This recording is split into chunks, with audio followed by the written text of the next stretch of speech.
Muy buenas noches, muchas gracias por haber aceptado esta invitación. Muy buenas noches, amigos, amigas que están sintonizando este foro, esta conversación, este análisis sobre la libertad de expresión en El Salvador, en Colombia, en México y en América Latina en general. Tenemos esta noche como invitados especiales, tal y como hemos estado anunciando, a Alicia Quiñones, quien es escritora, editora y periodista, coordinadora para América Latina de PEN Internacional, quien reside en la Ciudad de México. Tenemos a Luis Mena, quien es un periodista colombiano, abogado, magíster en historia y director de Periodismo Libre, quien está transmitiendo desde Colombia. Y tenemos con nosotros también a Serafín Valencia, periodista, relator de libertad de expresión de la Asociación de Periodistas de El Salvador y que está en la capital, San Salvador. Y con nosotros, como parte de Debate Latinoamericano, su servidor Oscar Vigil y los periodistas también Gilberto Rogel y Luisa Moncada. Bienvenidos a todos, es un placer estar en esta ocasión conversando sobre esta temática que es tan importante y tan compleja también, ¿no? en nuestro continente. Déjenme contarles nada más que este es el segundo evento que realizamos. El primero lo hicimos el año pasado aquí en Toronto con periodistas de varios países, pero aquí con un público en Toronto. La idea era hacer algo similar este año, pero por el tema del COVID, pues la situación se puso un poco complicada. Entonces veremos cómo está el otro año, a ver si podemos hacer algo presencial, siempre con transmisión obviamente para los diferentes países de nuestro continente y donde hablamos español. La dinámica de la actividad va a ser, vamos a tener 10 minutos con cada uno de los ponentes, con Alicia Quiñones, Luis Alfonso Mena y Serafín Valencia.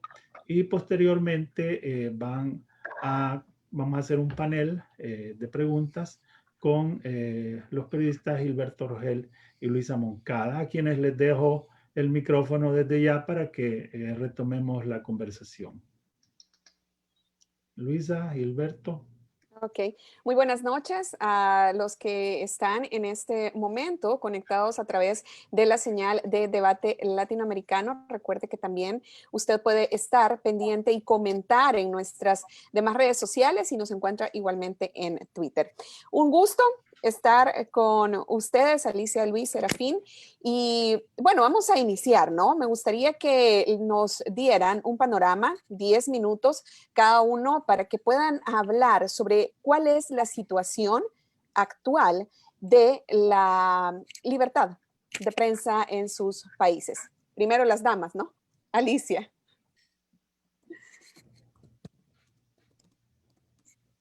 Excelente, muchas gracias. Buenas tardes, muchas gracias por invitarme a este espacio que siempre es pues tan importante y relevante poder discutir y difundir lo que significa la libertad de expresión.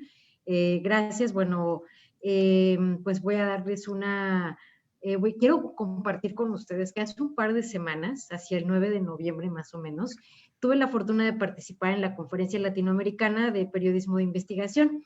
Allí se reunieron más o menos 40 periodistas, representantes de organizaciones. ¿Por qué lo traigo a colación este día? Estaba yo pensando qué les podía compartir, qué era lo que podría ser constructivo para el público,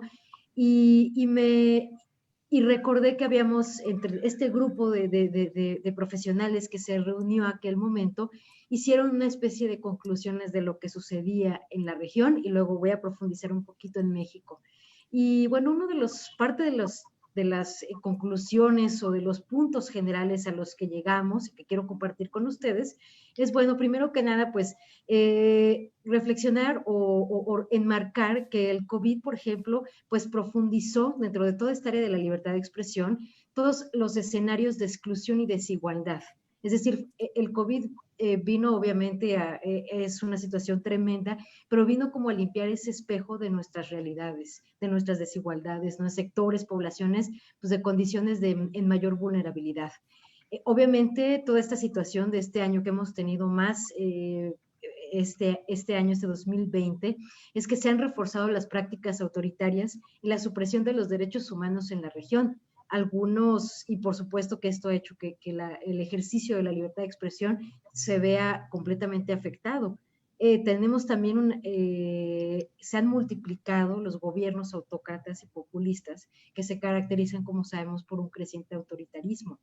Y obviamente tenemos también en la región y por supuesto en muchos países un discurso desde el poder que asume a la prensa como su enemiga, buscando acallarla y desprestigiarla.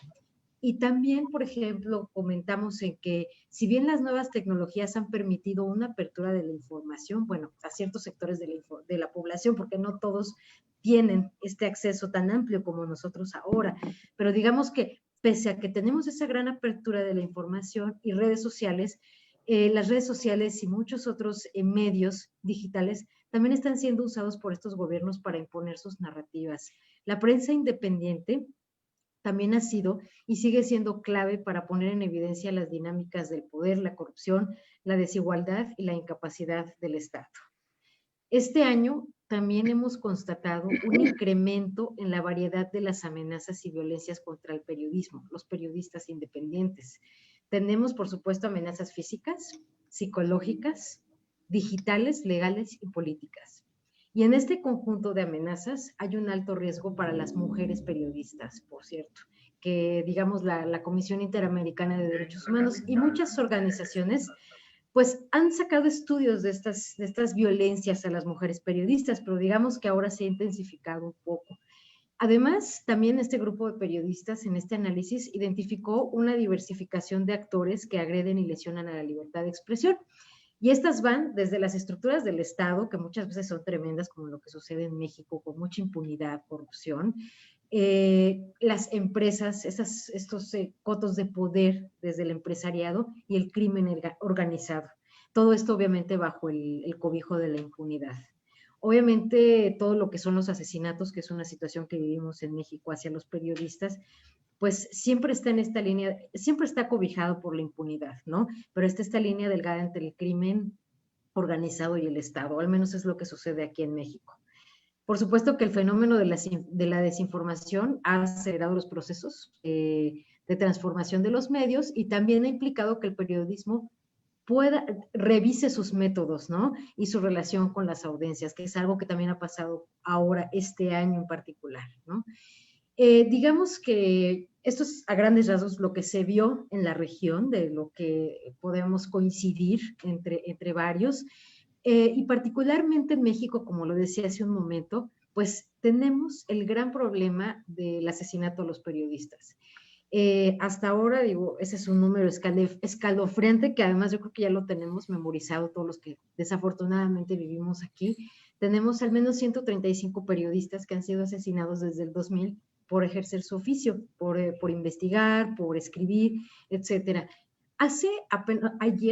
Ayer el subsecretario de Gobierno Alejandro Encinas pues reconoció esta gran impunidad de los crímenes a periodistas, pero desafortunadamente el gobierno últimamente, bueno, y desde antes, pues sí, ha venido reconociendo la impunidad, pero necesitamos que del reconocimiento se pase a la acción, ¿no? Porque aún a ese día, con todo y ese reconocimiento, tenemos un 99% de los crímenes a periodistas impunes. Y obviamente acciones directas políticas y legales en contra de periodistas que hacen que sus casos no avancen. Por ejemplo, uno es el de Lidia Cacho, que aunque ha tenido ciertos movimientos en los últimos 2 años, bien sea hace 2 días, 1 o 2 días, por supuesto, que quienes fueron sus agresores y cuyas cuentas bancarias habían sido congeladas, pues luego fueron liberados. En México, además de toda esta situación tan compleja de violencia que vivimos, digamos, contra la prensa, que eso, digamos, que está en esa línea, como les decía, que va entre el crimen organizado y digamos que las áreas de poder, tenemos también normas legales, incluso penales, que restringen el ejercicio de la libertad de expresión.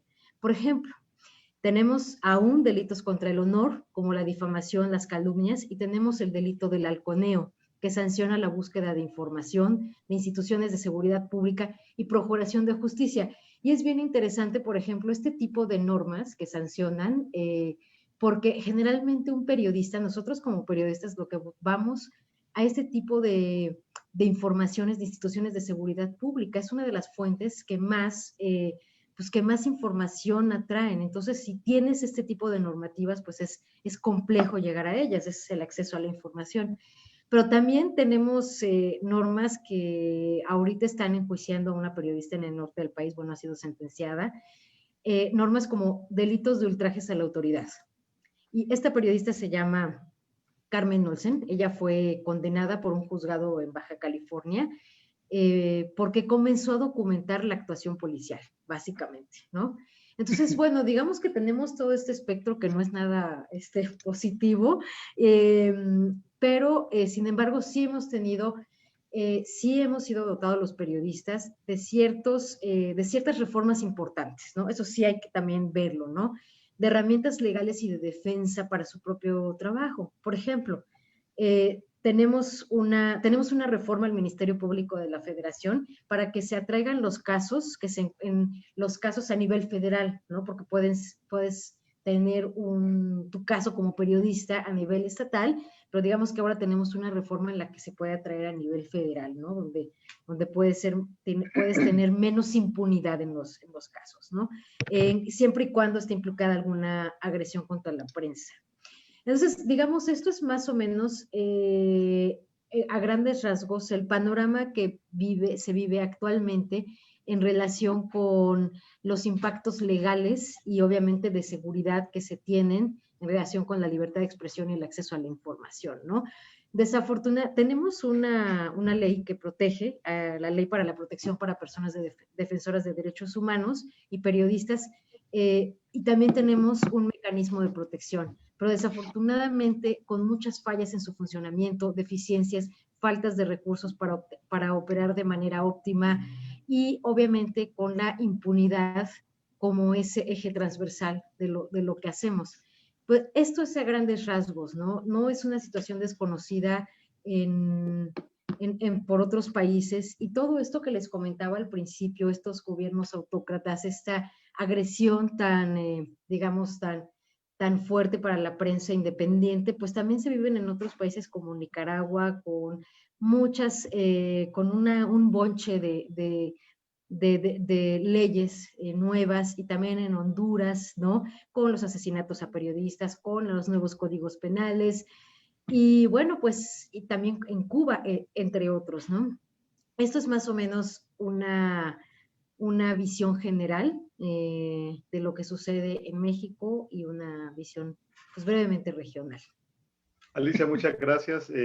Sin lugar a dudas, hay mucho más que hablar. El tema de México es sumamente preocupante, y como tú planteabas también, viene bajando el mismo fenómeno de México, Guatemala. Creo que lo que nosotros llamamos el Triángulo del Norte, para aquellos que no lo conocen, que es esa parte geográfica de Guatemala, Honduras y El Salvador, también es sumamente candente, y quiero dar la bienvenida a un amigo en particular, a un personaje que conozco desde hace muchos años, y es Serafín Valencia. Él es un periodista, profesor universitario, y ha estado muy vinculado con esto. Y Serafín, quisiéramos comenzar contigo, que nos cuentes cuál es el panorama que se está viviendo hoy en El Salvador. Sabemos que es delicado, que hay un presidente que para mucha gente vino a salvar al país, pero para otra gente ha venido a destruir los procesos democráticos. Queremos saber desde la perspectiva de los periodistas qué es lo que está ocurriendo. ¿Va a ser peor? ¿Se cambió para mejorar o se cambió para empeorar, como decimos en nuestra tierra? Cuéntanos de primera mano qué es lo que está ocurriendo. Bueno, gracias. Saludos a ustedes, estimados colegas. Empiezo diciendo un poquito, digamos, el pasado reciente, o quizás no tan reciente, de la historia de El Salvador, ¿verdad? El Salvador, como todos sabemos, salió de un conflicto armado a principios de los años 90, y de allí comenzó un proceso de pacificación y los inicios de la construcción de una democracia, y también el desarrollo de una débil institucionalidad también.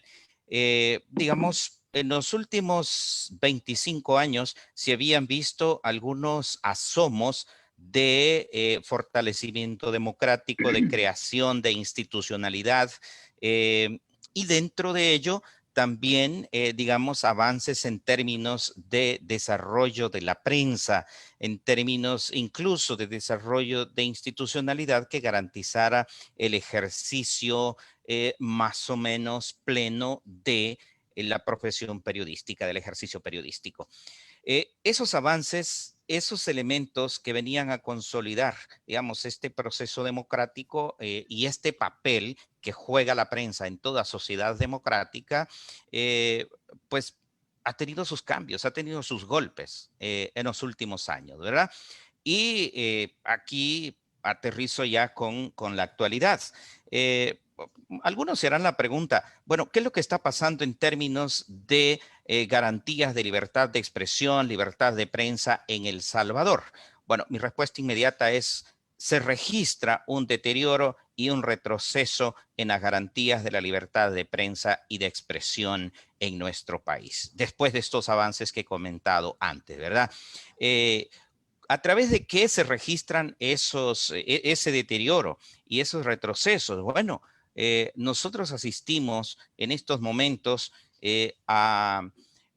digamos, a un comportamiento de una administración gubernamental que, como ya lo dijo Alicia Quiñones, es un fenómeno global, no solo de Centroamérica ni solo del continente, sino que es un fenómeno global de estos presidentes que son antiprensa, es decir, de estos presidentes que les incomoda la prensa, pero no solo les incomoda, sino que además de que les incomoda, son antiprensa porque se encargan de destruir aquellos espacios, digamos, que ya estaban más o menos consolidados o los espacios en los que se potencia el ejercicio periodístico y la libertad de expresión y de prensa. Hay ataques continuos hacia los medios de comunicación y hacia aquellas voces de periodistas independientes. Hay discursos estigmatizantes hacia medios de comunicación y periodistas investigadores, precisamente porque tratan de cumplir con ese trabajo encargado a la prensa, ¿verdad? De fiscalizar el poder, de poner el dedo ahí donde duele.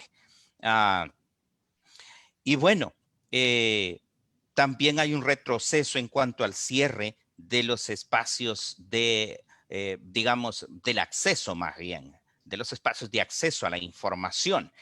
Como parte de estos avances que mencionaba antes, avances dentro del marco democrático, se había avanzado en una ley de acceso a la información pública, se había desarrollado el Instituto de Acceso a la Información Pública. Eran avances importantísimos que habíamos logrado en la última década, por ejemplo. ¿Qué ha pasado hoy? Bueno, se están, digamos, poniendo limitantes a las OIR, que son las oficinas de información y respuesta, que son las unidades inmediatas a donde a donde los periodistas recurren para hacer sus solicitudes de información. Cuando va el periodista, cuando va el ciudadano, se encuentra con que buena parte de esa información ha sido declarada en reserva y es información que según la ley está tipificada como pública. Por ejemplo, está tipificado hoy como información en reserva, que información que de el presidente de la República, como por ejemplo los salarios, ¿verdad? El mismo CV o el currículum del presidente de la República, cuando eso debe de ser, y así está plasmado en la ley, es información pública, pero es inaccesible en este momento. Precisamente esta semana se ha tenido audiencias en el Instituto de Acceso a la Información Pública precisamente por ese caso. Entonces, si vemos allí, hay retrocesos en esa información. Últimamente, el Instituto de Acceso a la Información Pública tenía que elegir a dos funcionarios magistrados de este instituto. Entre ellos, uno que tenía que ser elegido dentro del gremio de periodistas. Al gremio de periodistas se le pusieron algunas trabas al final y se agilizaron procesos violentándose la ley. Hubo un proceso viciado, digamos, al observarlo desde la ley. Y el gremio periodístico finalmente no pudo participar por la premura con que se desarrolló este proceso. Finalmente, quedaron o fueron colocados en estos espacios 2 comisionados del instituto, obviamente uno que venía de un gabinete de comunicaciones de una institución pública. Obviamente sabemos que el presidente Bukele mantiene una línea vertical hacia sus funcionarios públicos, entonces uno tiene que entender que esos funcionarios al llegar al instituto no son independientes, sino que son obedientes a las líneas, a los dictados que da el presidente de la República. Llegan 2 comisionados precisamente a, digamos, a cumplir una especie de agenda gubernamental desde el Instituto de Acceso a la Información Pública. Entonces, ahí hay un deterioro también y un vicio hacia la pobre o naciente institucionalidad que se había creado en cuanto a las garantías del acceso a la información pública. La creación de espacios informativos también, bueno, per se no es malo que el Estado, que el gobierno tenga sus propios espacios informativos, cuando estos espacios incluso o medios de comunicación se venden o se promocionan como medios públicos. Sin embargo, lo que vemos en la práctica después de aproximadamente un mes de estarlos observando es que son medios que se dedican a la divulgación de digamos, de una retórica, de un discurso gubernamental, y no hay, digamos, ni siquiera los mínimos de equilibrio para que uno pueda decir, bueno, hay un ejercicio más o menos profesional del periodismo. Digamos. No podríamos decir que se garantizan por lo menos los mínimos equilibrios del ejercicio periodístico al ver las agendas, al ver las agendas de sus entrevistas. Hasta el día de hoy, el 99.9% de los entrevistados solo son funcionarios públicos y aquellos miembros de los partidos que son afines al Ejecutivo. Es decir, no hay contrastes, no hay balances. Entonces uno tiende a ver 2 cosas. Ok, estos espacios que algunos eran medios que son administrados por el gobierno y que eran propiedad de algunos empresarios que ahora están procesados por delitos de corrupción y que hoy son administrados por el gobierno, se han adaptado para alinearlos a un discurso oficial. Y luego se han modificado otros espacios informativos gubernamentales que ya existían para alinearlos también a un discurso oficial. Y se ha creado un periódico digital, Diario El Salvador, precisamente para repetir, digamos, un discurso oficial. Además de esto, podemos observar también el alineamiento de algunas plataformas, y aquí vamos a entrar con otro de los, digamos, de los vicios de estos gobiernos populistas, ¿verdad? Y antiprensa. Es decir, por un lado son antiprensa, odian a la prensa, pero por otro lado, ellos generan sus propios espacios de divulgación de contenidos y son promotores de las famosas, bueno, de las prácticas desinformativas, porque eso es lo que observamos por lo menos aquí en el país, ¿verdad? Y que es una moda que viene desde, ya sabemos muchos, desde el presidente Trump, ¿verdad? Que inaugura estas prácticas y las inspira a otros presidentes como Bolsonaro en Centroamérica, que los presidentes del Triángulo Norte, incluyendo por ahí también al de Nicaragua. Bueno, aquí se generan otras plataformas que se venden como medios de comunicación, pero yo no llamo medios de comunicación, sino plataformas de distribución de contenidos, y muchos de ellos distribuyen contenidos desinformativos, propagandísticos, que insisto, no pasan ni el más mínimo examen del método periodístico. Notas informativas sin ninguna fuente, notas informativas en sentido, digamos, que promueven los discursos de odio que son deslizados desde los Twitter de los funcionarios públicos, desde el mismo presidente de la República, desde la secretaria de Comunicaciones de la Presidencia y desde el mismo secretario de Prensa de la Presidencia. Es decir, son discursos que se están promoviendo desde estos espacios. Entonces, cuando uno observa todo esto, uno puede observar estos retrocesos procesos que, insisto, se han generado en los últimos años y que si los compara con aquella expectativa que se tenía en los 90, principios de 2000, de un proceso que iba avanzando hacia la consolidación de espacios democráticos, de una sociedad democrática, un discurso de unidad, en vez de continuar con la confrontación, fomentar la concordia y la unidad en un país que viene de un pasado tremendamente afectado por la violencia. Estamos volviendo también a esas dinámicas confrontativas y divisionistas, es decir, este discurso o estás conmigo o estás contra mí, que lamentablemente también ha permeado algunos espacios informativos oficiales y también ha permeado algunos espacios de socialización de los mismos periodistas. Entonces, Serafín. esto se vuelve peligroso. Serafín, en los próximos minutos vamos a ahondar un poco más en el papel de las redes sociales, el papel de las fake news también y cómo los gobiernos las están utilizando para generarse propaganda, porque eso no es información, es propaganda. Pero me gustaría que le diéramos espacio a Luis para que él nos comente cuál es la situación actual de la libertad de expresión y de la prensa como tal en Colombia. Luis, bienvenido. Bueno, muchas gracias. Buenas noches para todas y todos. Les hablo desde Cali, Colombia. Estoy situado en el suroccidente de nuestro país.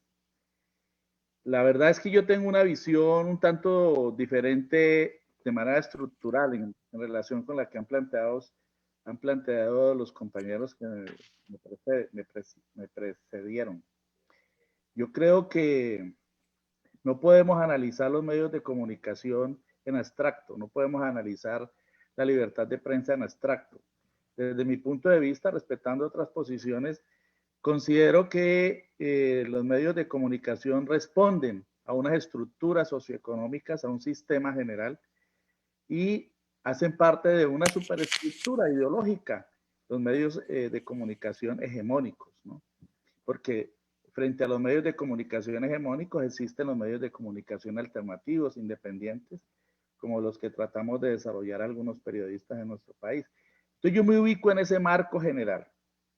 Y a partir de ese marco general, entendiendo que los medios de comunicación no obedecen a ángeles ni arcángeles y que esa retórica muy bella y que tendríamos que defender en el sentido de la existencia de la objetividad, la neutralidad, la imparcialidad, etcétera, no se cumple, porque los primeros en sesgarla y en desconocerla son los grandes medios de comunicación de las élites. Pues a partir de eso deberíamos entender que los grandes medios de comunicación responden a unos intereses empresariales muy determinados. Eso se vive en Colombia de manera muy clara, muy evidente. Miren, por ejemplo, el principal periódico de este país, que obviamente viene en decadencia por el empuje de la comunicación a través de las redes sociales, que es el periódico El Tiempo, que toda la vida ha pertenecido a la familia Santos, del expresidente Santos, cuyo abuelo fue presidente también, etcétera. Ese periódico ahora está en manos de un oligopolio, de otro oligopolio. El otro era un monopolio familiar, ahora es un oligopolio financiero, el de Luis Carlos Sarmiento Angulo, el Grupo Aval. Entonces ya se imaginarán ustedes a quién responde este grupo financiero que ayudó a financiar la campaña del presidente Duque. El otro gran medio de comunicación, que es Caracol Televisión, está en manos de otro gran pulpo, gran pulpo económico, el Grupo Santo Domingo. El tercer gran medio de comunicación, que es Caracol Radio, está en manos de un pulpo económico, que es el Grupo Prisa de España. El cuarto, que es RCN, Radio y Televisión, pertenece a otro gran monopolio económico, que es el Grupo Ardila Lule, un gran emporio industrial, financiero, etcétera. Dueño de todas las empresas de refrescos de este país, del agua, de los ingenios para producir el azúcar, de las embotelladoras para producir, de las fábricas de botellas para producir los recipientes para sus refrescos, etcétera. Un gran pulpo económico, un sector económico. El otro y el quinto gran medio de comunicación es Semana, que también tenía un entronque con otro expresidente, con el expresidente Alfonso López a través de uno de sus hijos, y que ahorita está en manos del grupo Gilinski, un grupo multimillonario con raíces en el Valle del Cauca, y que obedece a unos intereses de un sector de lo que yo denomino la clase dirigente bicéfala de mi país. Un sector preponderantemente conservador y un sector preponderantemente, digamos que de derecha, pero no tan recalcitrante como el conservador o uribista. Entonces tenemos que necesariamente ubicarnos en ese marco estructural, ¿no? ¿A quién obedecen los grandes medios de comunicación? Y en ese sentido, lo que tendríamos que hacer es hablar de la libertad de empresa, no de la libertad de prensa, porque la libertad de empresa para todos estos grandes pulpos existe. ¿Y ellos se mueven para qué? Para, como decía Luis Althusser, el filósofo francés de la década de los 70, defender ese establecimiento al que ellos pertenecen. En ese sentido, desde mi óptica, los medios de comunicación son extensiones del poder. Difícilmente podemos verlos desde otra óptica. Claro, tenemos que pugnar. Yo he trabajado también en grandes medios de comunicación de élite, como un obrero de la palabra, pero eso no significa que haya ingresado allí pues para entrar en connivencia con el medio, sino como un trabajador de los medios que accede a un espacio de orden laboral. En ese sentido, entonces, yo creo que los medios de comunicación en nuestro país obedecen a una estructura socioeconómica, a unos grandes monopolios económicos, financieros, industriales y de grandes propietarios de tierra, que en nuestro país tienen un gran influjo, y los contenidos en lo fundamental que ellos procesan, pues obedecen a la defensa de ese establecimiento. Lo estamos viendo ahora, cuando se oculta mucha información sobre los procesos que se desarrollan en relación con las mafias que se han ido tomando el régimen de gobierno actual en nuestro país. Eso en primer lugar. Yo creo que desde mi punto de vista es clave entender ese fenómeno estructural. Es una formulación conceptual, pero que desde mi punto de vista determina todo lo demás. En segundo lugar, frente a ese gran poder de los medios de comunicación en nuestro país, pues emergen una cantidad de medios que yo clasifico de dos maneras. Uno, un primer bloque que es el de los medios autónomos, que podríamos calificar como independiente, otro el de los medios alternativos.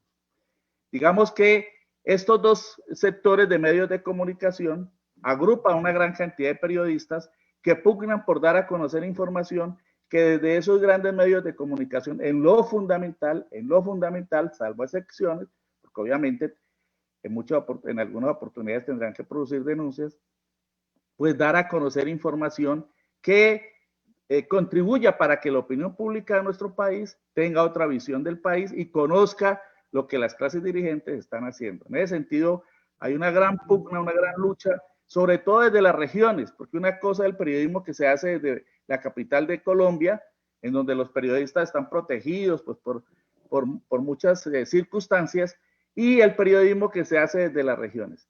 Les comento lo siguiente, entre el 76 y el año actual, en mi región han asesinado alrededor de 70 periodistas. En uno de los periódicos en los que yo trabajé aquí, en la puerta del periódico, acribillaron a balazos agentes del Estado al director del periódico.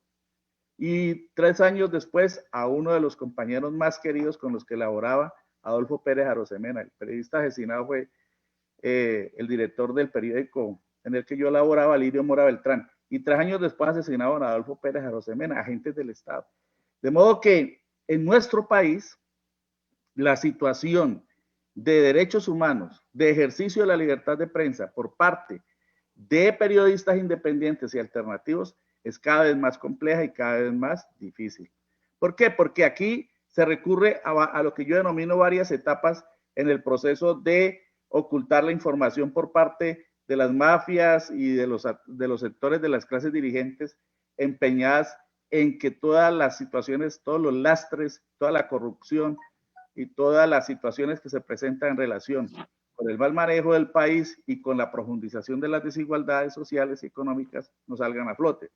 Entonces, lo primero que se hace es tratar de silenciar, no dar importancia a las investigaciones. Cuando estas investigaciones de todas maneras surgen, salen a flote, pues entonces toca darle importancia y se recurre a tratar de desprestigiar a los periodistas. Luego se utiliza la amenaza jurídica, entonces ya se intenta procesar a periodistas. Ha habido últimamente muchos casos en los que se llevan a los periodistas, se les entutela, se les instauran denuncias por injuria, por calumnia, se les lleva ante tribunales, etc. Y lamentablemente cuando esto no funciona, entonces se recurre a la amenaza de violencia y posteriormente a la violencia.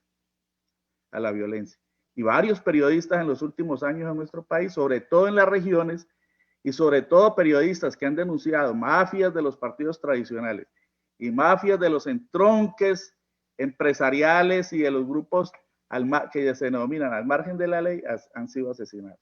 De modo que hay una situación de desprotección muy grande que tiene que ver con todo este marco general que estamos viviendo en nuestro país de asesinato de líderes sociales. En este año ya van más de 250 líderes sociales y defensores de derechos humanos asesinados en nuestro país. Y varios de los que han sido asesinados son comunicadores populares alternativos vinculados a comunidades indígenas y a comunidades campesinas. De esos periodistas que no tienen vocería ni protección en Bogotá, ¿no?, ni en las grandes ciudades del país, pero que están sometidos al asedio de terratenientes, de latifundistas, de paramilitares, de grupos disidentes y de agentes del Estado, que en connivencia muchas veces actúan para callar a los actores sociales y para callar estas voces de denuncia en las regiones, en poblados, en lugares muy alejados, en donde es más difícil ejercer el periodismo. De modo que en nuestro país tenemos que mirar lo que está ocurriendo, no solamente directamente con los periodistas, sino también en el conjunto del movimiento social y de los actores sociales en nuestro país. En este momento, hasta este momento se han registrado en nuestro país 70 masacres, un país en el que se presentan 70 masacres, y frente a las cuales el gobierno utiliza eufemismos y trata de bajarle el tono y hasta de ridiculizar el porqué, las causas, los orígenes de semejante situación de defensa, de violación de derechos humanos. Es un país en crisis frente al cual los medios de comunicación en nuestro país, los grandes medios de comunicación, deberían tener una mayor incidencia. Les cuento un solo caso, de pronto me estoy alargando, ustedes me dirán, pero miren, aquí ha habido en este año 3 hechos de suma gravedad, como si la muerte, el asesinato de 250 líderes sociales y defensores de derechos humanos, entre ellos varios periodistas, no fuera grave, como si el asesinato de más de 200 firmantes del acuerdo de paz no fuera grave, como si la existencia de 70 masacres, como si el hecho de que se presentaran 70 masacres en nuestro país no fuera grave. En este año de pandemia se han presentado 3 hechos terribles, queridos amigos y amigas. Primero, a principios de año, una matanza en la llamada cárcel modelo, imagínense el nombre, cárcel modelo de Bogotá. 24 prisioneros fueron asesinados por fuerzas del Estado. Hoy ya la organización Human Rights Watch está denunciando eso. Ayer vino y lo denunció Vivanco.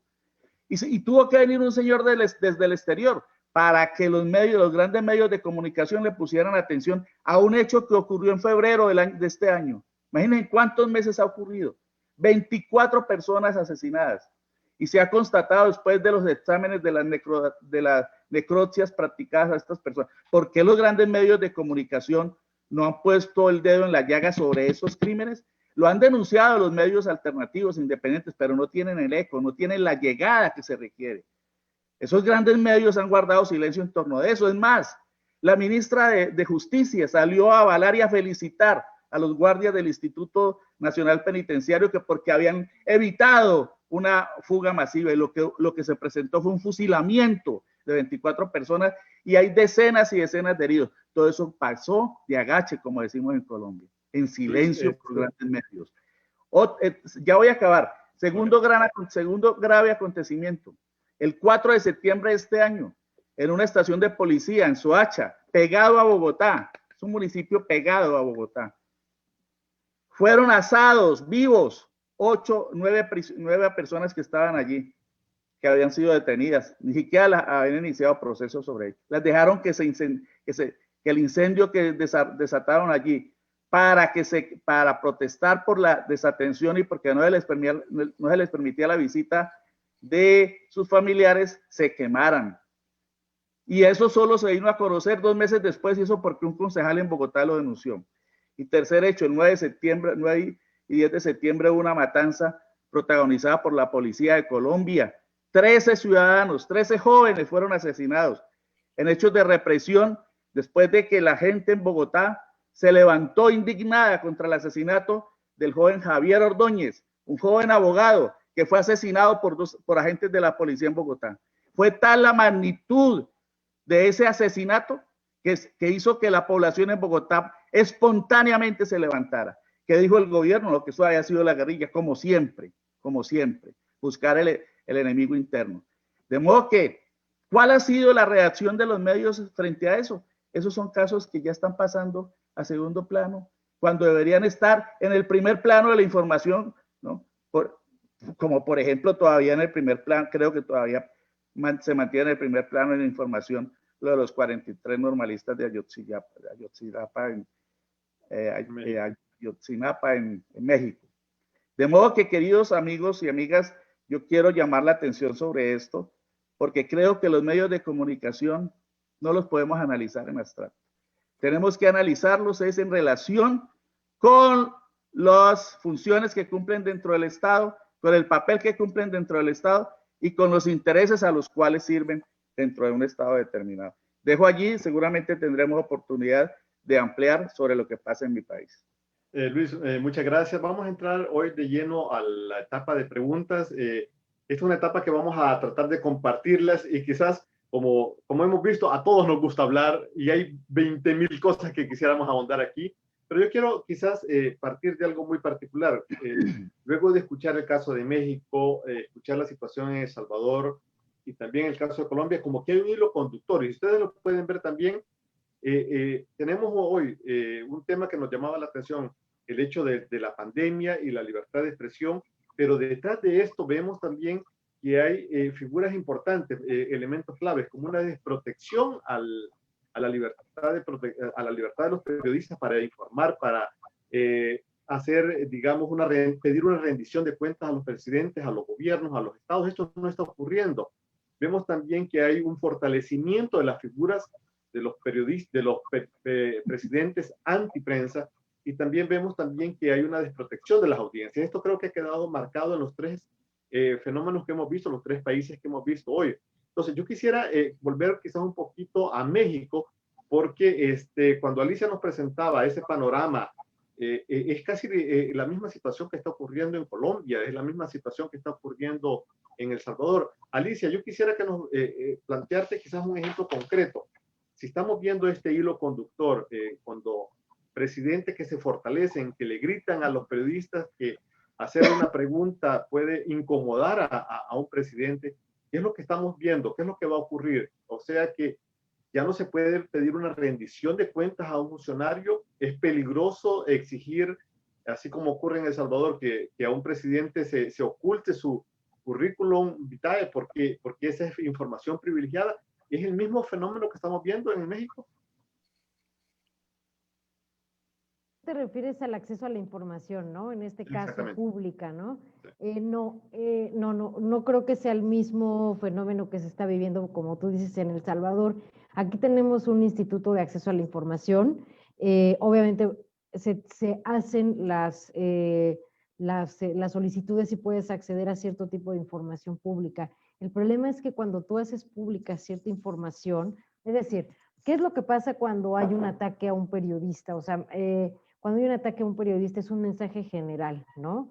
O sea, ¿qué es lo que, por ejemplo, apenas tuvimos un asesinato hace algunas semanas en un estado central, que se llama, en un departamento, pues, en Guanajuato, un asesinato a un periodista que iba a cubrir un hecho sobre el crimen organizado, ¿no? O, por ejemplo, otra periodista de ese mismo estado, cuyo nombre no voy a revelar porque se encuentra en un proceso en este momento complejo de su seguridad.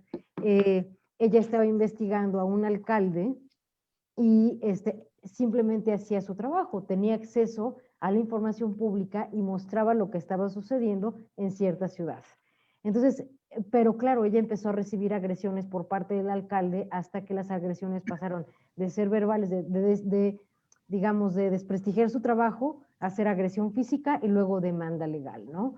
Entonces ella, por supuesto, pierde su trabajo y empieza en toda esta en toda esta, digamos, espiral descendente en su propia vida, porque pues te quedas sin un trabajo, te quedas sin empleo, te quedas sin recursos, etcétera, ¿no? Entonces, la vida se te vuelve muy complicada, dejas de ejercer el periodismo porque de pura casualidad el gobierno de tu estado empezó a comprar publicidad oficial en el medio al que trabajas, ¿no? Entonces, se vuelve un problema, se vuelve un problema que tú puedas reportar libremente información pública, ¿no? O que la puedas hacer pública. Entonces, no sé si me explico ahí cómo es el manejo en ciertos momentos de la información. Obviamente que hay otro tipo de información que es más difícil acceder para los periodistas que están investigando temas de seguridad, por ejemplo, ¿no? Y que siempre, yo creo cuando estás en activo y cuando vives en contextos como estos, o como este particularmente, si te preguntas por tu seguridad, yo creo que sí lo piensas. O sea, sí lo llegas a pensar. Entonces, cuando tienes a dos colegas, a uno que está asesinado y al otro que está bajo este tipo de amenaza, pues ¿qué haces? ¿Cuál es el mensaje que tú recibes como reportero de las autoridades, no? Esa es mi pregunta y a la vez es una respuesta, ¿no? Es decir, por ejemplo, en este caso, aquí en México, Artículo 19, que es una de las organizaciones más importantes que tiene un gran liderazgo en temas de libertad de expresión, ellos impulsaron impulsaron hace algunos años una legislación, una ley, digamos, regular la publicidad oficial, ¿no? No se reguló y en este momento no hay una regulación. Entonces, obviamente, pues no hay una verdadera transparencia, por lo tanto tienes casos como la de la periodista, que el alcalde va y compra publicidad, la corren porque el medio tiene que decidir entre su elemento como periodista y recibir dinero, y entonces pues deciden recibir el dinero y correr a la periodista. Esas son parte de las grandes consecuencias, pero y me lleva a abordar lo que decía Luis Alfonso, ¿no? La libertad de empresa. Pero me parece que una cosa, o sea, los medios son una empresa también y está bien. O sea, no debería de haber debate al respecto si realmente hubiera una legislación, perdón que entre directo así con el debate ya, pero no debería de existir ese debate si antes de eso, de la libertad de prensa, realmente existiera una libertad de expresión. Es decir, la libertad de expresión atraviesa eso que Luis dice. Son derechos distintos desde mi parecer, que en algún momento se cruzan, sí. Entonces, no sé si respondo la pregunta o nada más estoy ampliando la... Gracias, gracias. A ver, les pedimos nuevamente que seamos lo más breves posible porque el tiempo se nos está acabando y todavía queremos abordar varios temas. Serafín, me gustaría que nos dijeras, he escuchado un común denominador en ambos países, ¿no? El desprestigio y la invisibilización, en el caso de Colombia, de los medios que están haciendo de alguna forma pues, periodismo independiente o periodismo que no está acorde a los diferentes gobiernos. ¿Por qué? ¿Por qué crees que sucede esto? ¿Qué tiene que saber la gente que nos está viendo? ¿De qué manera los políticos se benefician con esto? Tienes silenciado el Disculpas. micrófono. Dale. Yo creo que la clave está en lo último que dijiste. ¿En qué se benefician los políticos de esto? Yo creo que allí hay un elemento importante y yo creo que eso es más que todo la estrategia, digamos, política de gobernantes, digamos, de una generación de gobernantes y otros aprendices que van surgiendo ahí por el camino, unos que se atreven con más, digamos, con más fuerza y otros que lo llevan un poquito con más tacto, ¿verdad? Eso lo podemos ver bien en los países que tienen este tipo de presidencias más allá del Triángulo Norte, incluso yendo un poquito más hacia Nicaragua. Allí uno puede ver las cualidades de cada uno de los gobernantes, unos más a la cabeza, otros un poquito a la retaguardia y cada quien asimila estos estándares de comportamiento a su manera. Pero yo creo que es importante que la ciudadanía se dé cuenta de esto y creo que aquí hay un tema importante que periodistas, comunicadores y medios de comunicación Aquí, digamos, yo no voy a poner apellidos a los medios de comunicación, sino yo entiendo a medios de comunicación, tanto a los comunitarios como, digamos, la línea de medios comunitarios o medios de corte social, digamos, como le he entendido a... digamos, lo que planteó Luis Alfonso, que aquí también los hay, ¿verdad? En El Salvador está ARPAS, que es la cadena de radios comunitarias. Y existen también los otros medios, ¿verdad? Los medios tradicionales, etcétera. Pero yo creería que este es digamos, un desafío de medios y periodistas, el tratar de hacer la labor de alfabetizar mediáticamente a las audiencias, porque creo que ese es el espacio, ese es el nicho de donde se nutren estos comportamientos viciados de la política. Es decir, entre más potencial de credibilidad, entre comillas, pueden tener los políticos con sus retóricas, con sus discursos, hay más posibilidades de que la gente le crea. Bueno, yo no tengo las pruebas, pero hay por ahí quienes dicen que frente a los bajos niveles de lectura o frente a los bajos niveles de la calidad educativa, incluso de formación académica en otras latitudes, ahí es donde se potencia también esto, porque no basta con saber leer y escribir para decirse alfabetizado, ¿verdad? Sino que hay que dar otros pasos más adelante, como saber interpretar o saber leer los discursos de fondo. Entonces, yo pensaría que este es un desafío que está ahí planteado para nosotros, periodistas, comunicadores, medios de comunicación, hacer esta labor para indicarle a la ciudadanía que no es un medio de comunicación, que es información y que es desinformación, una tremenda labor que hay que hacer en adelante, y creo que hacia ahí está planteado un desafío. Luis, vamos a entrar de nuevo a recorrer este hilo conductor que yo mencionaba al inicio, porque me llama mucho la atención en los tres países esa relación prensa y poder, y que ha sido quizás una de las más constantes que ha habido dentro de la historia moderna de los medios de comunicación. Y quizás Colombia ha sido uno de los países donde quizás más se ha acentuado esto. Pero desde tu perspectiva, está claro entonces que no va a haber un avance para la transparencia de digamos, de la libertad de expresión. Hoy que estamos hablando sobre los retos y crisis de la libertad de expresión, quiere decir que este copamiento que ha habido en Colombia de los grandes grupos empresariales hacia los medios de comunicación va a ser la constante, y quizás va a ser lo mismo que está ocurriendo, por ejemplo, en México, lo mismo que está ocurriendo en El Salvador. Sin duda, el copamiento de estos oligopolios es determinante. La forma como se ocultan los problemas, los orígenes, las causas de los problemas del país, y no solamente del país. Y yo creo que es importante tener en cuenta el factor latinoamericano.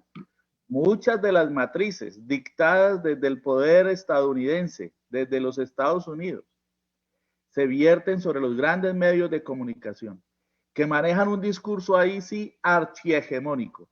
Si en el plano interno el discurso de estos grandes pulpos económicos que les he mencionado, grosso modo, para que ustedes tengan una idea de lo que ocurre en mi país, del grado y el nivel de concentración de la información, desinformación en nuestro país.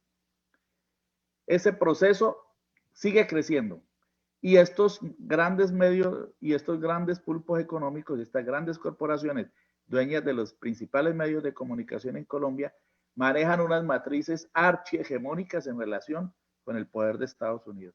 Y aquí lo que repiten todas son las matrices de los Estados Unidos en relación con Bolivia, en relación con Venezuela, en relación con Nicaragua, en relación con todo lo que ocurre en México, etcétera, etcétera, etcétera.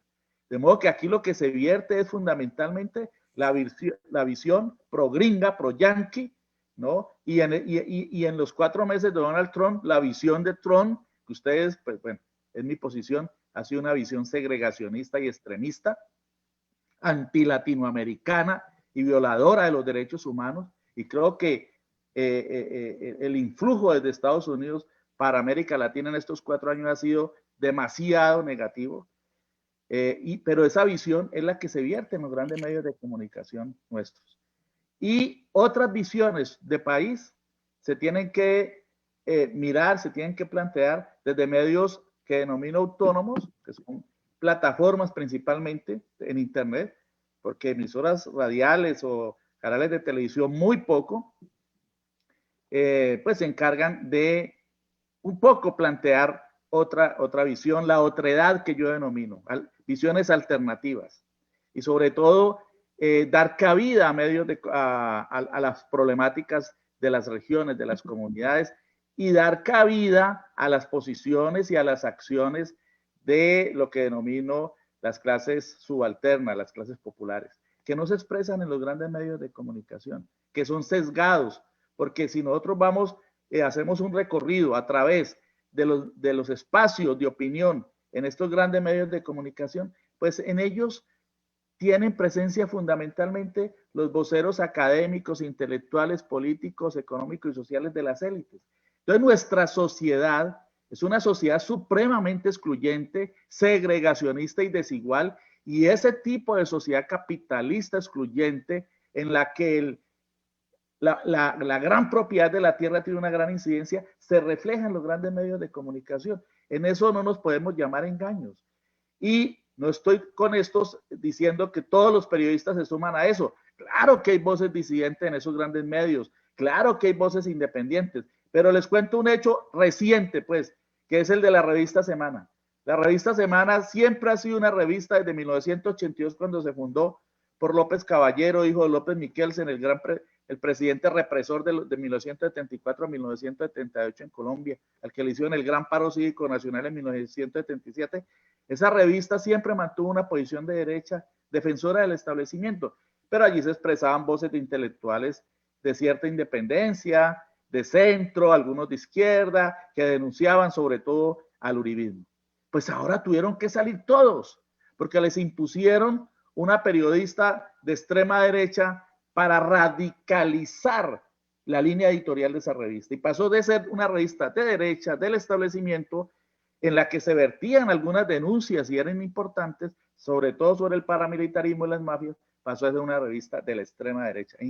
¿Por qué? Porque hay una gran ofensiva para el cierre del establecimiento, para concentrar los poderes en manos del sector más extremista de la derecha colombiana, de la clase dirigente colombiana, que es la del uribismo.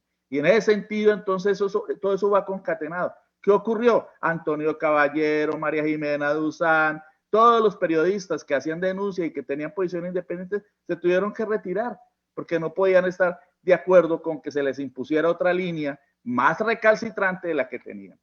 De modo que ya vemos el poder de los medios, de dónde deriva ese cambio que ha habido y esa diáspora que se originó gigantesca en la revista Semana. Cantidades de periodistas que emprendieron la retirada porque no soportaban que se les impusiera una línea editorial más extrema de la que había. ¿Qué es lo que ha ocurrido allí? Pues la toma por parte de un sector de la extrema derecha de una revista. ¿A partir de qué? A partir del grupo financiero que es el que impone la línea, el grupo Gilinski. Es un grupo ultragodo, conservador, que apoyó al presidente Uribe y que apoya al expresidente Uribe y que apoya al actual régimen de gobierno del presidente Iván Duque. Así de sencillo. Entonces, uno no puede hacer un análisis, repito, por encima, sin tener en cuenta que los medios de comunicación son reflejo de quienes los manejan, de quienes son los dueños y de quienes los financian. Y que esos grandes medios de comunicación son extensiones de ese poder. En el caso de la revista Semana está claramente definido. ¿Qué nos toca a los periodistas en Colombia? Pues impulsar desde los medios electrónicos, sobre todo, el ejercicio del periodismo independiente alternativo. Gracias, Luis. América Latina sigue siendo, según la UNESCO, la zona más peligrosa para ser periodistas. En 2019, el 40% de los periodistas que se asesinaron en el mundo fueron asesinados en América Latina. Esto es sumamente preocupante, sobre todo si tomamos en cuenta que 9 de cada 10 asesinatos de periodistas continúan en la total impunidad. En un minuto, me gustaría que cada uno de ustedes, un minuto para cada uno, obviamente, me dijeran dos cosas. Primero, ¿cómo consideran que la impunidad favorece el hecho de que se sigan asesinando periodistas? Y segundo, ¿qué sucede entonces? Es un tema de crear marcos legales más serios, ¿no? Para defender a los periodistas, porque recordemos que el asesinato, pues, es la cúspide de la violencia contra los periodistas, pero no es lo único que sucede. Hay muchos tipos de acoso al trabajo de la prensa. ¿Y qué consideran ustedes que hace falta en sus países? Alicia. Está silenciado. Ok, muchas gracias. Voy a tratar de hacerlo en un minuto. Y sí, bueno, ¿en qué influye la impunidad? Pues la impunidad es todo porque no hay un castigo a los responsables de los crímenes. Por lo tanto, digamos que el mensaje nuevamente que se da hacia los grupos criminales o hacia los, o la gente que está en el gobierno o en cúpulas de poder, pues es que pueden, que no hay una consecuencia, digamos, ¿no? No hay una consecuencia, no tenemos instituciones robustas. Bueno, creo que parte de lo que tenemos que hacer es seguir llamando a nuestras instituciones y apelar por las leyes que tenemos, sea como sea, estén en el estado que estén, y es parte de lo que tenemos que seguir haciendo. Y desde mi perspectiva, también tener una unidad regional siempre funciona mucho para visibilizar a los gobiernos. Serafín. Ok, gracias. Definitivamente la impunidad es un tema fuerte y determinante, digamos, para el periodismo. Y en nuestro país, pues los niveles de asesinatos y de violencia contra los periodistas no son tales como ocurre en Guatemala y Honduras, pero no queremos tampoco avanzar hacia esa condición. Desde los acuerdos de paz hasta la fecha han sido asesinados en diferentes circunstancias y por distintas situaciones 18 periodistas han muerto en El Salvador. Los últimos 2 en el año 2018. De todos ellos, la gran mayoría no, digamos, ha encontrado justicia, y en los pocos casos en los que se ha llevado a los responsables ante los tribunales, se ha llevado a quien disparó, pero nunca al autor intelectual o autores intelectuales, y no han sido investigados los porqués. Es decir, son dudas que todavía están ahí. Si bien es cierto, la justicia ha actuado, pero consideramos que ha actuado a medias. Frente a esa situación, los periodistas en El Salvador, nosotros hoy estamos impulsando una ley de protección a periodistas porque hay una total desprotección en términos de seguridad personal e incluso laboral, y ese es un proyecto que lo tenemos en discusión en la Asamblea Legislativa. Ojalá los diputados logren llevar adelante este proyecto de ley para podernos proteger, digamos, desde el Estado a través de una ley. Luis. Bueno, los niveles de impunidad en Colombia son terribles, son grandísimos, son altísimos, y ellos afectan a los crímenes, atentados, asesinatos que han afectado a periodistas en nuestro país. Para solo mencionar el caso que les mencioné en algún momento de mi primera intervención, Alirio Mora Beltrán fue asesinado en 1983. Yo apenas empezaba mi carrera de periodista en un periódico de la ciudad de Cali. Lo acribillaron en la puerta del periódico. Han transcurrido 37 años y no ha habido ningún tipo de investigación, ni siquiera de investigación. Para que se den cuenta ustedes los niveles de impunidad que hay en nuestro país. Lo mismo ocurrió con el asesinato de Adolfo Pérez Arosemena en 1989 y de ahí en adelante. Cantidades de casos, son muy pocos los casos de asesinatos de periodistas en nuestro país que son investigados y los responsables hallados y llevados ante los tribunales. Y eso con el agravante de que en nuestro país, tanto en el plano constitucional como en el plano legal, en la ley penal, en el Código Penal nuestro, pues hay una cantidad retórica, conceptual, normativa, taxativa de protección a los periodistas. Si hay algo que protege al periodista, es nuestra Constitución. Artículo 18, que garantiza la libertad de expresión. Artículo 20, que es la médula del derecho a información en nuestro país, que establece que no habrá censura, que establece la libertad total para acceder a la información, etcétera, etcétera. Artículo 23 de derecho de petición de información, artículos 73 y 74 de acceso a la información y de respaldo al ejercicio independiente del periodista. Todos esos artículos que constituyen la médula, la columna vertebral del derecho a información y opinión en nuestro país están en la Constitución, pero no se cumplen. Y en el Código Penal se establece, a partir de la experiencia recogida del conflicto armado interno que hemos padecido por más de 60 años, que los periodistas, entre otros actores sociales, somos personas protegidas, pero haya protección la que se le brinda. Cuando los periodistas en las regiones, repito, pues son de los más damnificados y los más desprotegidos, los más afectados. Luis, yo quiero seguir con el tema. Perdón, Luis. De leyes, no nuevas leyes. Sí, Luis, yo quiero, porque seguir con esto, estamos casi tratando de terminar el hecho de que este hilo conductor también nos llega a algo muy importante. Estamos ante un flujo hoy de que la pandemia nos ha puesto en claro a todo el mundo y en especial Latinoamérica la modernización de las redes sociales, y también junto con esto vienen aquellos ataques de descrédito contra los periodistas, las famosas troles que hay en el ciberespacio, el periodista que dice algo en contra del presidente, y como se ha estado lo mismo ocurriendo en México, Latinoamérica, Colombia, Estados Unidos ocurre lo mismo. Yo quiero volver a la dinámica que planteaba Luisa. Vamos a tratar de cerrar este espacio con una reflexión quizás de 1 minuto y tratar de aplicarnos al tiempo. Vamos a iniciar de nuevo con México. ¿Cuál es el futuro que nos espera en torno a este panorama en donde las redes sociales están cada vez más siendo usadas por la misma población? Mucha gente usa las redes sociales hoy más que los periódicos, que los mismos canales para informarse, pero lo que reciben es más desinformación, y hay gente que se está aprovechando de esto. Entonces, insisto, volvemos con la dinámica de 1 minuto, vamos con México para ver cuál sería la reflexión que tenemos al respecto. Ok, bueno, saco mi contador de minutos, pero ya no me da tiempo. Gracias. Entonces, bueno, es una pregunta extensa. Realmente pienso que las redes sociales sí han dado una oportunidad a la ciudadanía de tener mayor acceso, pero es a una parte de la ciudadanía. No todavía en nuestros países, no todas las personas tienen acceso a las redes sociales, aunque desde nuestra perspectiva haya una mayor difusión de información.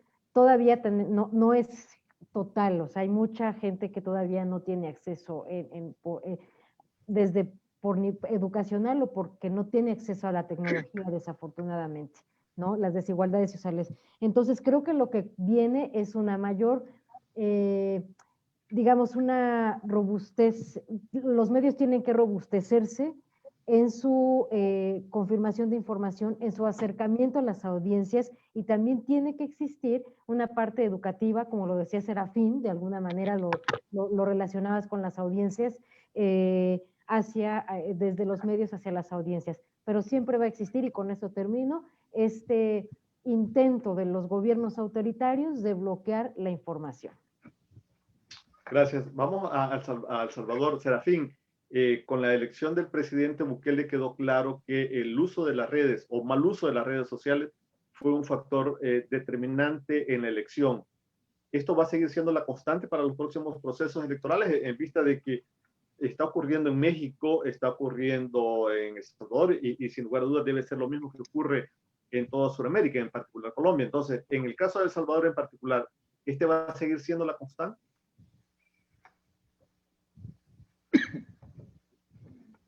Yo pensaría que sí, sigue siendo la constancia, es la principal herramienta para, digamos, para la comunicación. Aquí hablamos de la comunicación política, ¿verdad? Sabemos que las redes sociales para la comunicación política, para la divulgación de mensajes multicanal es fundamental.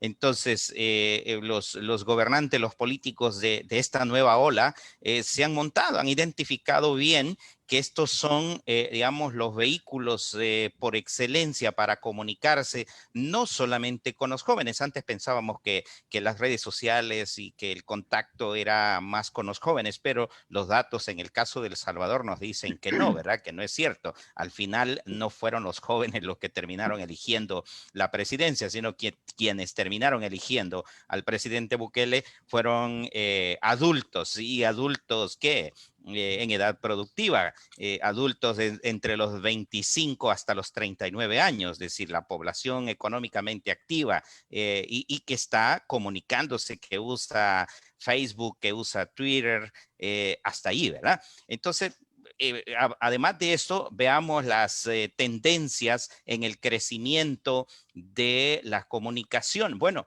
este país es un país donde por cada persona hay 3 aparatos celulares, es decir, que cada salvadoreño tiene 3 aparatos celulares en la bolsa.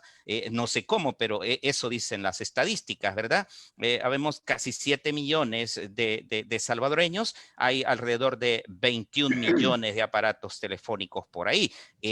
No digamos los que se conectan a través de otros equipos, ¿verdad? En la oficina, etcétera. Entonces, este nivel de competencias a través de las redes sociales es tremendo, la penetración de contenidos, de mensajes a través de las redes sociales es tremendo, y por eso esta tendencia también a los famosos troles, ¿verdad? A trolear mucho la comunicación, los mensajes y estigmatizantes, etcétera. Entonces, bueno, que ya se ven, ya estamos precisamente entrando en la subida, el calentamiento de la etapa electoral para el famoso 28F, que es cuando se supone va a ser el golpe de gracia para los partidos políticos tradicionales, ¿verdad? Así se anuncia el próximo proceso electoral, que culminará con las votaciones del 28 de febrero, cuando se espera una definición de los equilibrios, digamos, en la Asamblea Legislativa. Pero mi creencia es que las redes sociales van a seguir jugando un papel importante más allá de los medios tradicionales de comunicación. Eso es así, es evidente. Gracias, Serafín. Y bueno, ya para finalizar esta ronda, Luis, creo que podemos decir que hay una cosa básica, y es que los malos políticos desacreditan a los buenos periodistas por un solo motivo, y es que los buenos periodistas son los que les cuentan las costillas a los malos políticos, y por eso les conviene que la gente, que los partidarios, ¿no? Que los que les dan el voto dejen de creer en el trabajo que diariamente hace la prensa. Me gustaría conocer cómo este descrédito, si existe en las redes sociales, también en Colombia. Claro, las redes sociales en nuestro país, que algunos sobrevaloran, pues son otro medio de comunicación. Las redes son otro medio de comunicación. Y los políticos, las mafias políticas, los clientelistas, los caciques políticos, como los denominamos aquí, pues hacen uso masivo e invierten muchísima plata en lo que aquí se denominan bodegas, es decir, grupos que manejan y que crean fake news y que crean contenidos falsos muchas veces, o en la mayoría de los casos, y que lamentablemente de los cuales se nutre muchísima gente. Y eso ha contribuido también, como en el caso que menciona el compañero El Salvador, pues a que haya un sector de la población que es cautivado por ese tipo de contenidos y de fake news, y que asuman ese discurso. Entonces, realmente lo que está ocurriendo es una retroalimentación. Los grandes medios masivos tradicionales, prensa, radio, televisión, se retroalimentan con las redes, y allí ellos tienen su extensión también. Aquí es clarísimo eso. Miren, aquí la radio todavía tiene mucha incidencia. Hay unas cadenas radiales poderosísimas. ¿Y qué están haciendo ellas? Pues todos los días lo primero que hacen, a las 4 y 5 de la mañana que empiezan emisiones, aquí empiezan tempranísimo. Yo oigo mucho radio desde la madrugada y hasta por la noche, y puedo dar fe de eso. ¿Y qué hacen? Crean el famoso contacto, el nexo pues con Twitter, para generar niveles de opinión con las preguntas que ellos formulan, ¿no? El famoso numeral, el famoso nexo, clave, pues, que tienen para conectar Twitter, sobre todo, con las cadenas radiales.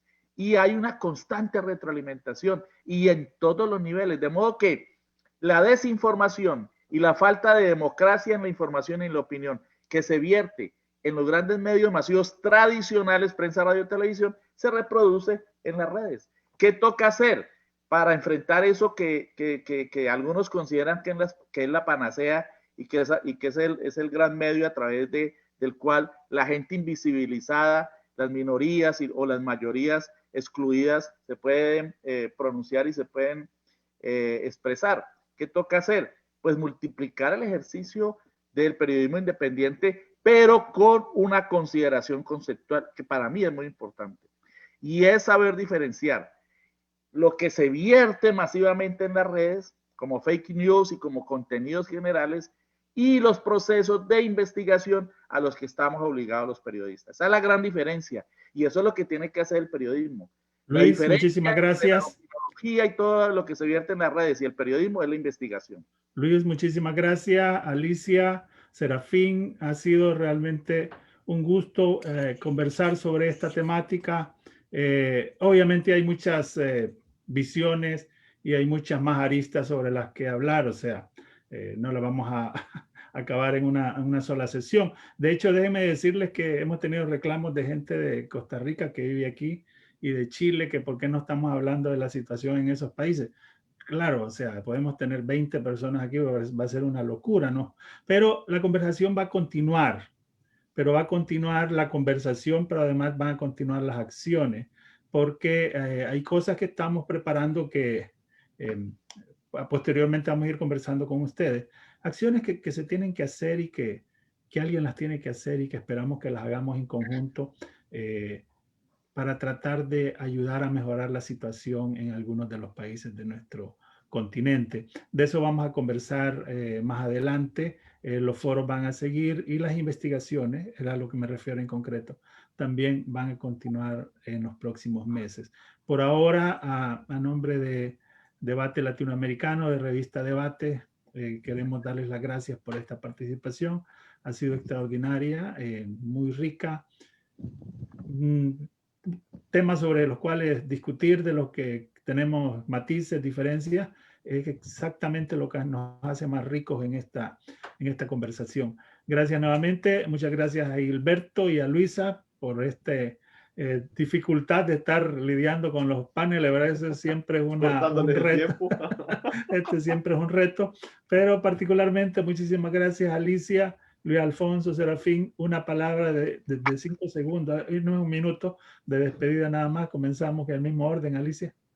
Pues gracias y gracias por moderarnos porque no ha sido fácil. Gracias por la invitación. Serafín.